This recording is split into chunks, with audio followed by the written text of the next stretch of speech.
আসসালামু আলাইকুম এভরিওয়ান। আশা করছি সবাই অনেক বেশি ভালো আছেন। আমরাও আল্লাহর রহমতে অনেক বেশি ভালো আছি।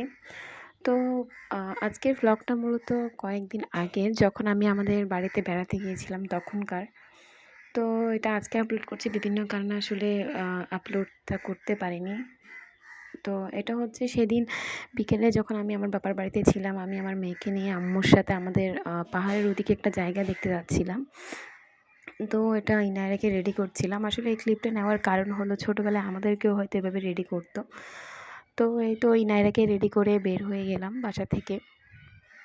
আসলে ব্লগগুলো অনেক আগেই করা। ব্লগটা অনেক আগে করেছি, কিন্তু আসলে আপলোড দিতে পারিনি। যেহেতু আমার ছোটো আব্বু মারা গিয়েছিল। আর তারপর ওখান থেকে আবার ওসব সেরে আমি আমার শ্বশুর বাড়িতে আসলাম। এগুলো করে আসলে আমি পেরে উঠতে পারিনি আসলে। তো এটা হচ্ছে আমার আম্মুর সাথে ইনাইরা হাঁটছে। হাঁটার সময় আমার পেছনে ফিরে আমাকে দেখছে। তো এটা করাটার মূলত কারণ হলো, আম আমাদের এটা হচ্ছে আমাদের পাহাড়ের ওইদিকের একটা জায়গা। কতটা সুন্দর সবুজ, এটা শুধু গ্রামে যারা থাকে শুধু তারাই বুঝতে পারবে। মানে এই ভাইবটা কীরকম হয়।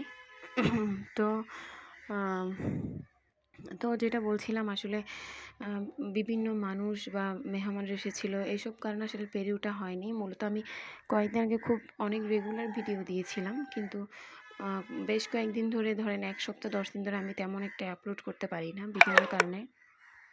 তো এটা হচ্ছে দূরে যে পাহাড়টা আপনারা একটু আগে দেখেছেন, ওটা হচ্ছে সবাই বলে যে বান্দরবনের পাহাড়। সেজন্য বললাম যে ক্লিপটা নিয়ে। আর এই ফুলগুলা, ছোটোবেলায় যখন আমরা এই ফুলগুলো ছিঁড়তে যেতাম, আমাদের বড়রা বলতো যে এই ফুলগুলো ছিঁড়লে মানে ভাই মারা যায়। তো আসলে তখন কত ভয় পেতাম যে ভাই মারা যাবে এই ফুলগুলো ছিঁড়লে। তো এখন বুঝতে পারি আসলে এটা পুরাটাই আমাদেরকে, মানে ফুলটা না ছেঁড়ার জন্য বলা হতো।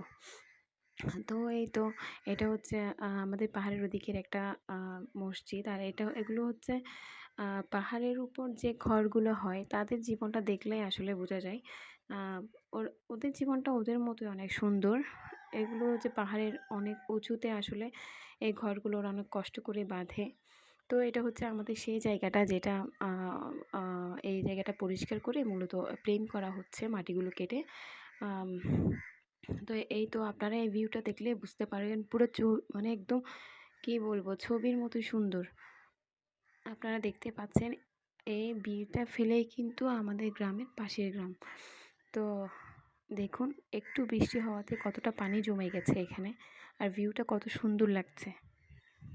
এগুলো শেয়ার করার মূলত কারণ হলো, অনেকেই আছেন যারা বাসায় বসে থাকেন বা এরকম, তারা কিন্তু এরকম গ্রামের দৃশ্য দেখলে মনটা জুড়িয়ে যায়। তো এই পর্যন্তই আজকে। আল্লাহ হাফেজ।